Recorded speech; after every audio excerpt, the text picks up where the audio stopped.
Dios les bendiga. Vamos a iniciar la clase de hoy. Vamos a pedirle a hermano César que dirija la oración. Padre que estás en el cielo y en todo lugar, te damos gracias por esta clase, Señor, que damos inicio. Pedimos en el nombre de Jesús perdón por todos nuestros pecados, Señor. Tú conoces todo, Señor, cómo te fallamos y no podemos ir a nadie más que a ti, mi Dios. Límpianos de toda maldad y encomendamos, Señor, en tus manos esta clase, Señor, para que podamos ser edificados, podamos, mi Dios, aprender de tu palabra. Utiliza a nuestro hermano maestro, Señor, hermano Denis, para que pueda ser utilizado y pueda, Señor, sembrar en nosotros tu palabra. En el nombre de Jesús oramos. Amén. Amén. Ok. Hoy sí, hermanos, vamos a dar inicio a la clase de hoy. Hoy vamos con la parte número 7, que habla acerca del cristiano y la tentación. Hoy vamos a hablar acerca de la tentación. Hay una realidad, hermanos, que como siervos de Dios, siempre hay en el deseo en nuestro interior y en nuestro espíritu de agradar a Dios. La Biblia dice que Jesús habló de esa realidad, dijo que el espíritu está dispuesto, pero la carne es débil. Entonces hay una realidad, hay una lucha. Hay que ser realista. Hay una lucha en nuestro interior y ya sabemos que el cristiano tiene los tres enemigos, ¿verdad? Que es nuestra propia carne, el mundo que nos rodea y Satanás que está buscando tentarnos. Y vamos a vamos a ver claramente y entender cómo la santidad, el acercarnos a Dios puede ser arruinada cuando no vemos lo serio que es la tentación y especialmente no vemos serio lo que es el pecado. Ya hemos visto cuántos ministerios, cuántos pastorados, cuántas iglesias han sido destruidas debido a que no le tomaron en serio el tema de la tentación y del pecado. Yo hablaba con los hermanos, siempre hablaba aquí en Ciudad Nueva, cuando pastoreaba la iglesia. Yo les decía a ellos, mire hermanos, por mucho que me amen, no permitan que yo esté al frente de la iglesia si yo estoy en pecado. Entonces, no me permitan para nada eh, estar en pecado en la iglesia.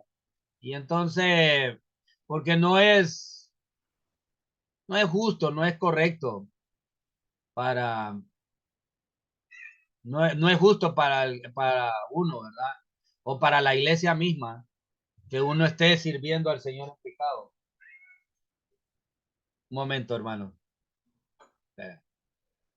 Ay. Entonces, es complicado, ¿verdad? Cuando no entendemos. Hoy vamos a ver, vamos a tener como base el libro de Génesis capítulo 4, versículo 1 al 9. Entonces vamos a leerlo. Génesis, vamos a ver ahí Génesis capítulo 4, versículo 1 al 9. Entonces lo vamos a leer. Hermano Héctor nos va a ayudar a leerlo. Del 1 al 9. Sí. Génesis 4, ¿va? Sí. Conoció a Adán a su mujer Eva, la cual concibió y dio a luz a Caín, y dijo, por voluntad de Jehová he adquirido varón. Después dio a luz a su hermano Abel, y Abel fue pastor de ovejas, y Caín fue labrador de la tierra. Y aconteció andando el tiempo que Caín trajo del fruto de la tierra una ofrenda a Jehová, y Abel trajo también de, de los Primogénito. primogénitos de sus ovejas, de lo más gordo de ellas. Y miró Jehová con agrado a Abel y a su ofrenda, pero no miró con agrado a Caín y a la ofrenda suya. Y se enseñó, y Caín Ensañó. se enseñó Caín en gran manera y decayó su semblante. Entonces Jehová dijo a Caín: ¿por qué te has ensañado y por qué ha decaído tu semblante? Si bien hicieres, no serás enaltecido, y si no hicieres bien, el pecado está a la puerta. Con todo esto, a ti será su deseo y tú se enseñará de él. Y dijo Caín a su hermano Abel: salgamos al campo. Y aconteció que estando ellos en el campo, Caín se levantó contra su hermano Abel y lo mató. Y dijo, y Jehová dijo a Caín: ¿dónde está Abel tu hermano? Y él respondió: no sé, ¿soy yo acaso guarda de mi hermano? Hasta ahí, Amén. hasta el 9. Sí. Ajá. Ok. Vamos a ver, este es nuestro versículo base ahora del tema que vamos a ver hoy, que tiene que ver con el creyente y la tentación. Primero, vemos que la tentación lleva de los pasos que van desde la tentación misma hasta la consumación del pecado. Aunque en el caso de Caín aquí, el caso es asesinato. Y también es la envidia. Son tentaciones o cosas que normales hay en la vida del ser humano. Pero primero, vamos a ver 3 pasos ahí en cuanto a, cómo funciona la tentación. Primero, el primer paso es que existe una acción que desencadena todo el problema. Todo estaba bien, se llevaban como familia y todo. No sabemos qué acciones o qué historial había. No sabemos qué historial había entre ellos. Por lo que entendemos a través de la palabra de Dios, que entendemos que los hermanos tenían problemas entre ellos. Habían problemas entre ellos. No lo dice el texto, pero como podemos leer como entre líneas. Realmente hubo una acción que fue como la gota que derramó la copa. El sacrificio fue presentado por los dos hermanos y hubo una diferencia en cuanto a la aceptación de ese sacrificio. Uno le fue recibida su ofrenda y otro no. Y esta situación fue la que desencadenó lo que siguió, ¿verdad? Posiblemente algún viejo sueño, alguna frustración o alguna bendición que perdimos y no llega. Una actitud que tal vez no nos gustó de algún hermano. Una mujer que nos provoca o tal vez no nos provoca, pero que quisiéramos que sí nos provocara. Alguien que nos cuenta algún chisme, siempre hay un detonante, un impuesto de algo o alguna situación que tal vez quiero que me presten atención, como en el caso allí donde el hermano. Siempre hay una acción que es la que desencadena toda la cadena de problemas. Pues siempre hay algo. En la tentación hay una acción que es la que termina desencadenando problemas más graves. Aunque ya sabemos que eso solo es la cadena de toda una línea de problemas.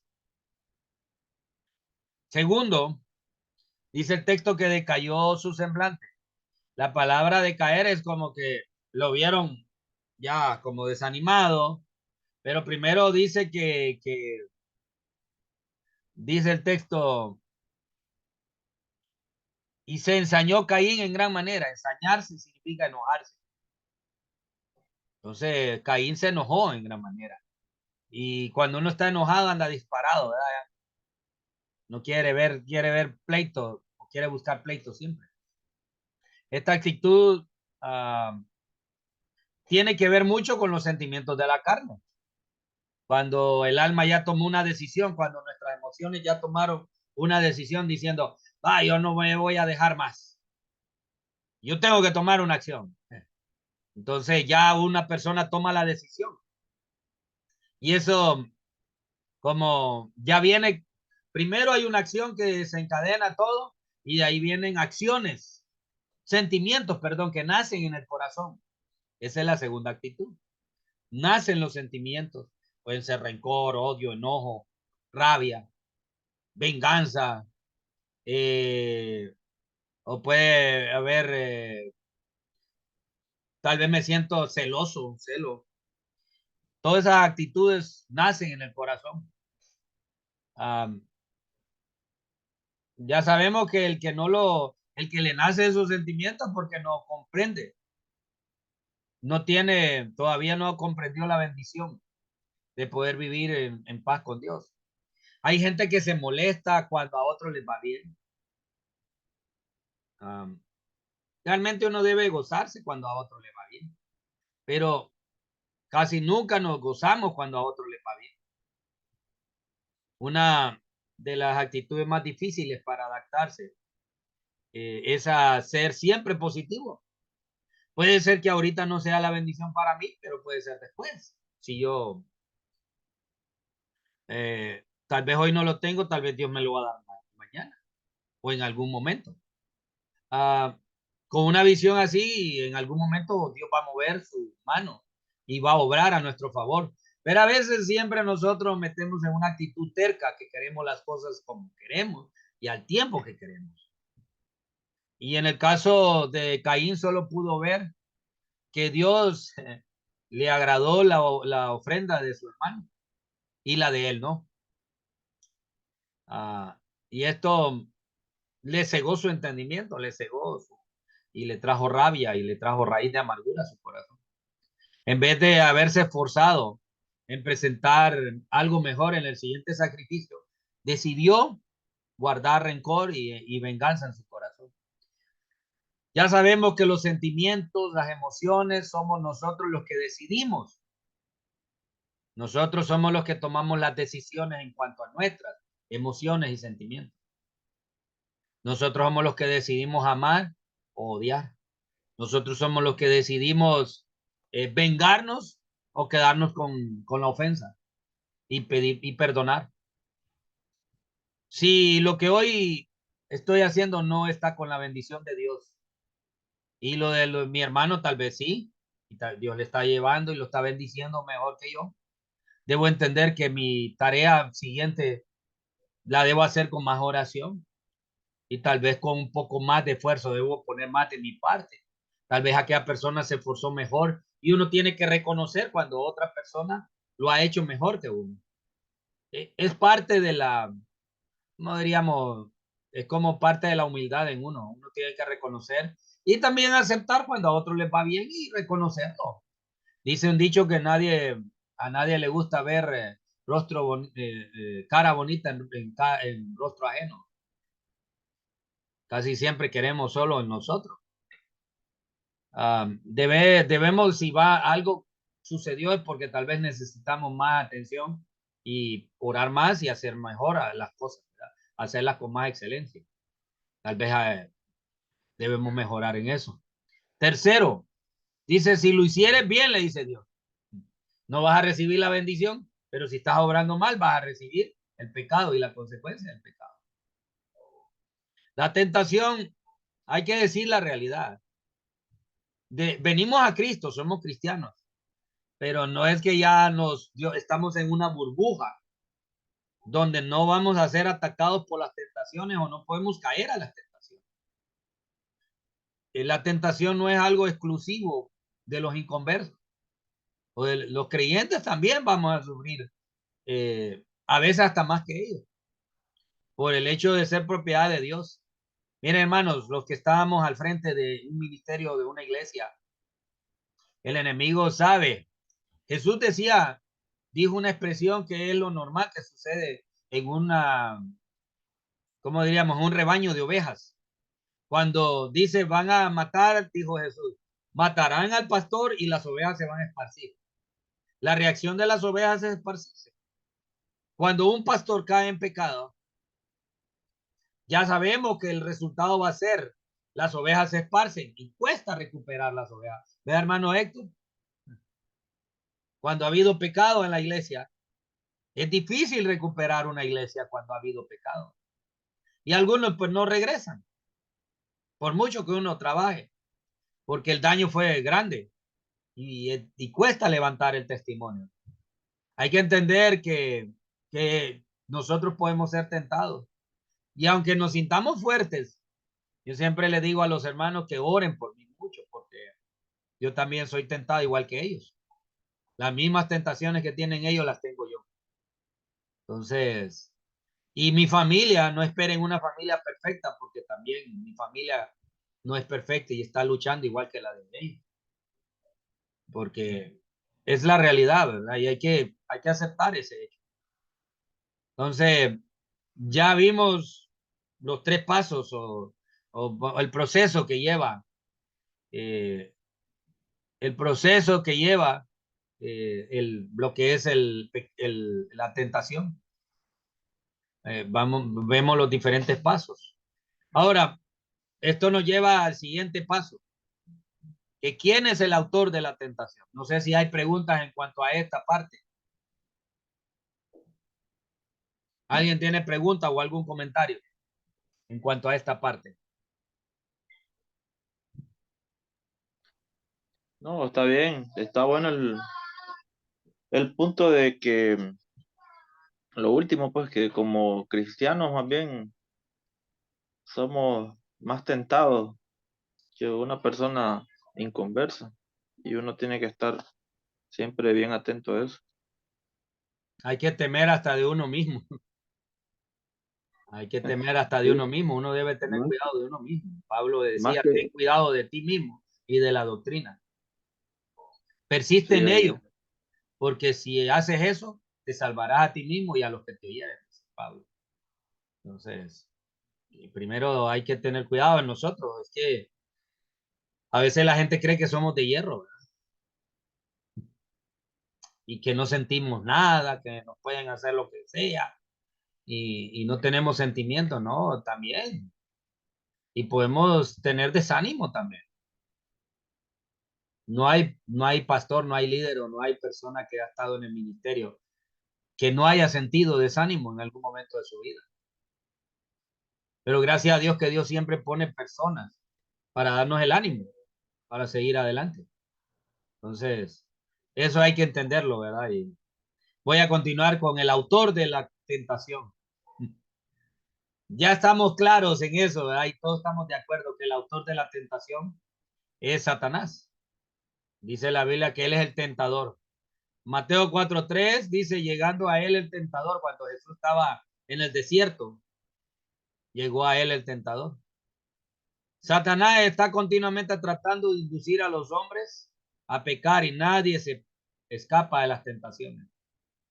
Satanás, mire, Satanás existe desde mucho tiempo atrás, pero Satanás usa las mismas artimañas. Por eso dice el dicho que más sabe el diablo por viejo que por diablo. Pero Satanás se conoce bien las artimañas de toda la vida y son las mismas que usó desde el Génesis.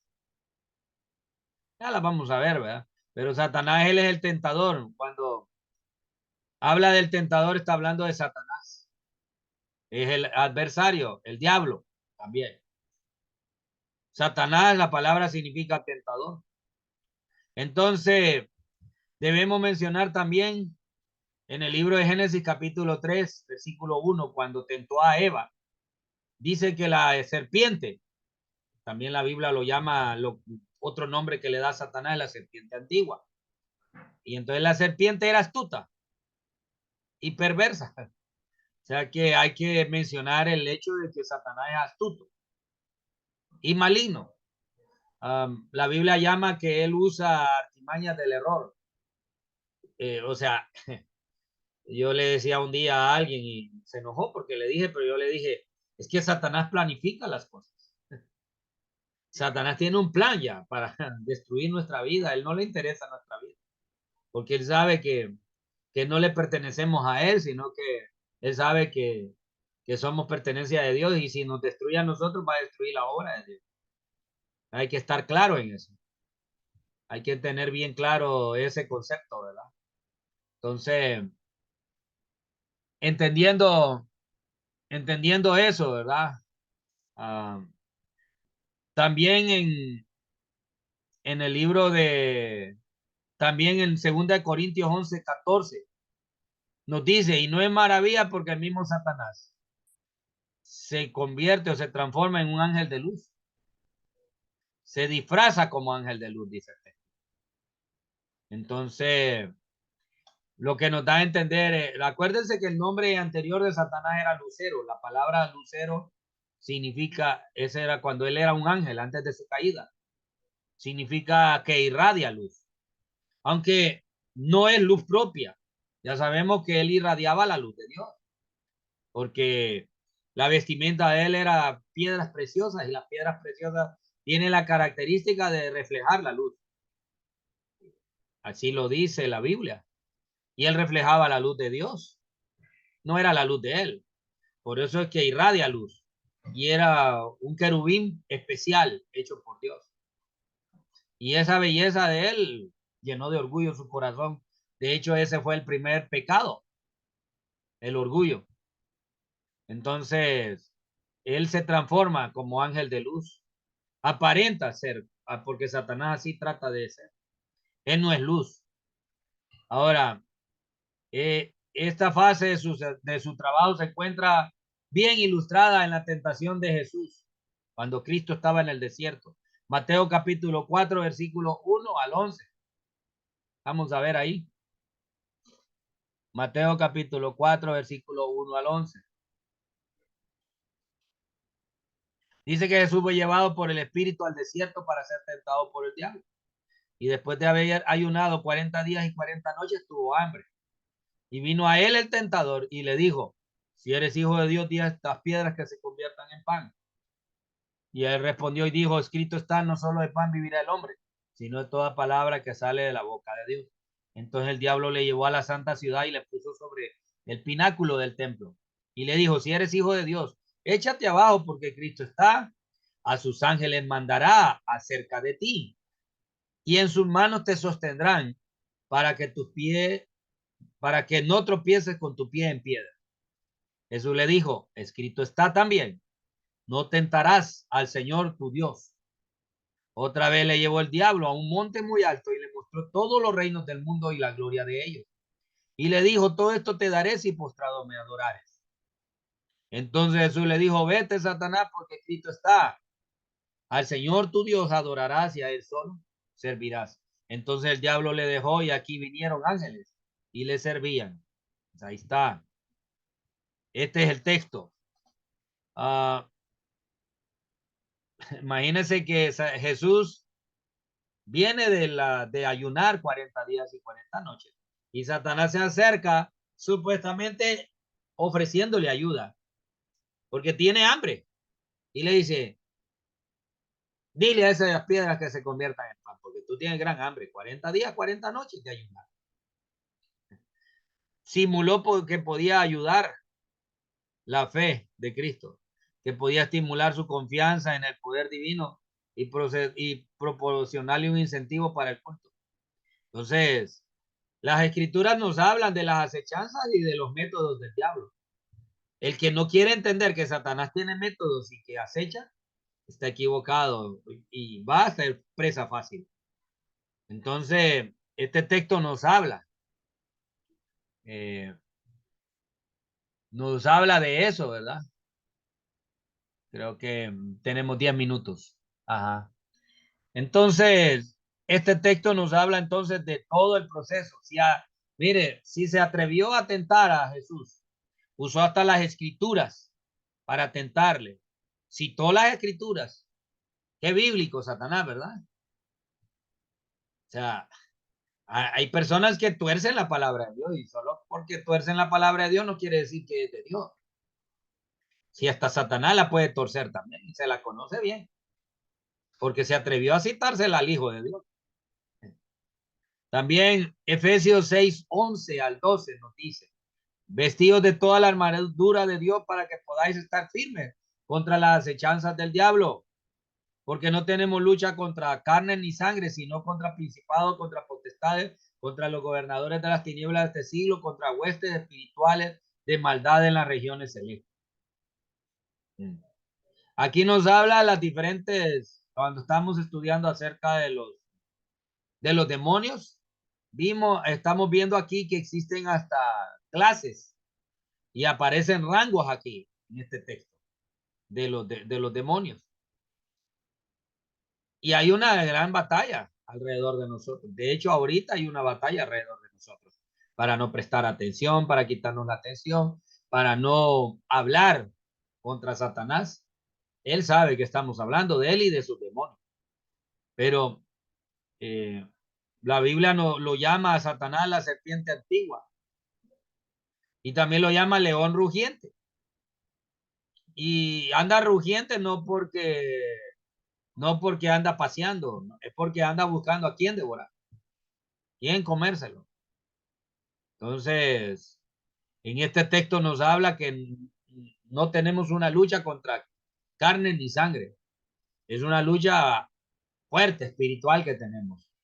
De hecho, cada día que nos paramos al púlpito podemos sentir la batalla espiritual. Podemos, desde el principio, Satanás nos quiere quitar la atención de la palabra, nos pone otras cosas y perder el tiempo en otras cosas. Hay cosas que nos quieren perder la atención en el Señor. Ya sabemos que Él va a tener acechanza y Él planifica sus ataques muy bien. La astucia de Satanás se deja ver al tentar a los hombres en su momento de debilidad. Como cuando Jesús está saliendo de los 40 días y 40 noches y está en el desierto. Es llevado por el Espíritu al desierto. Como dice Mateo 4:1 al 11, que fue llevado por el Espíritu al desierto y ahí fue tentado. Y también en Lucas 22:40 al 46. También, después de grandes éxitos, Satanás va a buscar atacarnos. Siempre que hay almas. Creo que ahorita el éxito en la iglesia donde mi hermano está molestando al enemigo.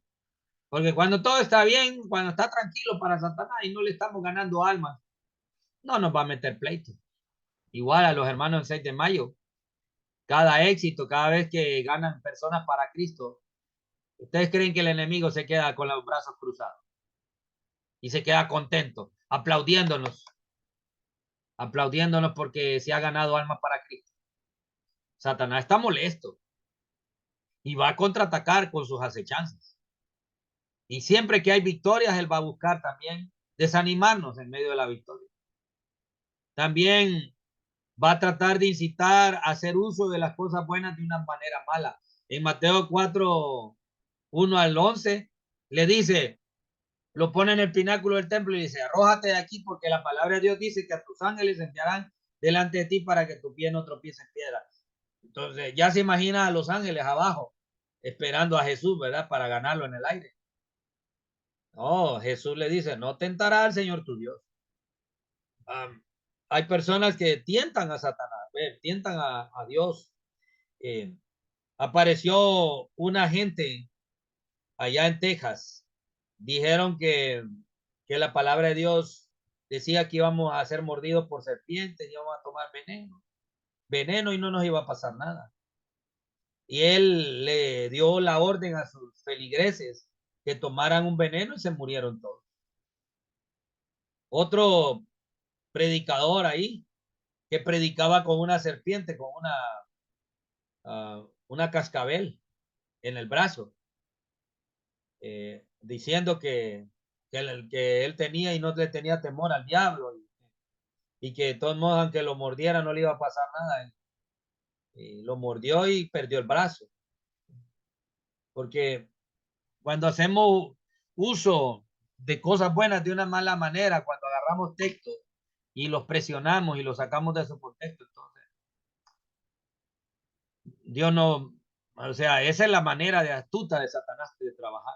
Hacer, si ayer oraste, ¿para qué vas a orar hoy? Ayer leíste la Biblia, ¿para qué la vas a leer hoy? Eso es de fanáticos. Y también hasta Satanás, mire, tan astuto que es Satanás, que puede hasta engañar a los seguidores con señales y maravillas. Dice. Según de Tesalonicenses, mire cómo dice según de Tesalonicenses. Capítulo 2, versículo 9 al 10, 9 y 10. Y no es maravilla, perdón, dice, inicuo cuyo envenimiento es por obra de Satanás con gran poder y señales y prodigios mentirosos y con todo engaño e iniquidad para los que se pierden por cuanto no recibieron el amor de la verdad para ser salvos. Entonces, Satanás hace poder también, señales y maravillas también. Porque acuérdense que él se viste como ángel de luz. Hay personas que usan no el poder de Dios, sino el poder de la mente o la sugestión, la manipulación para que la gente se sienta bien. Extrañamente, algunos seminarios están enseñando parapsicología y eso es dominio mental. Dominan las masas, dominan a las personas. Estoy de acuerdo que el creyente o el pastor es un comunicador, que es muy diferente, no es un manipulador. Comunica el mensaje de Dios. Pero Satanás mismo puede engañar con señales y maravillas, como dice este texto. Entonces, el autor de la tentación, estamos bien claros, es Satanás. Sí, el Señor lo reprenda, ¿va? Porque aún en el libro de Judas nos dice que cuando el arcángel Miguel estaba luchando por el cuerpo de Moisés con Satanás, es una referencia al libro apócrifo de Enoch. Es una referencia a ese libro que no está en nuestra Biblia. Es una referencia a eso. Y dice, ni el arcángel Miguel profirió palabra contra Satanás. Y el arcángel Miguel, que tiene poder, ¿va? No le dijo, te reprendo, Satanás. ¿Qué le dijo el arcángel Miguel? Que el Señor te reprenda, Satanás. Si mismo arcángel Miguel no lo hizo. Algunos tienen el valor de decirle, yo te reprendo, Satanás. Nosotros no somos nada ante Satanás. No tenemos poder. Somos míseros delante de Satanás. Satanás es muy poderoso. El que nos da poder a nosotros es quien está con nosotros. Mayor el que está con nosotros que el que está en el mundo. Por eso es que lo podemos confrontar, no podemos enfrentarlo. Y como dice Santiago 4:7, ahí nos dice cómo podemos enfrentarlo. Dice, someteos pues a Dios, resistid al diablo y huirá de vosotros. Entonces, yo lo miro de atrás para adelante también y yo digo, ¿cuándo Satanás va a huir de nosotros? Dice, someteos pues a Dios, resistid al diablo y huirá de vosotros. ¿Cuándo va a huir Satanás? Cuando le resistamos. Pero ¿cuándo lo vamos a resistir? Cuando nos sometamos a Dios. Entonces hay una cadena ahí, en ese texto. Ahí voy a quedarme ahí. Tengo un minuto. ¿Hay alguien que tenga alguna pregunta hasta ahí? Vamos a parar ahí para tomar algo de agua y continuamos. Ok. Ok. Listo, entonces. 2 minutos para tomar agua.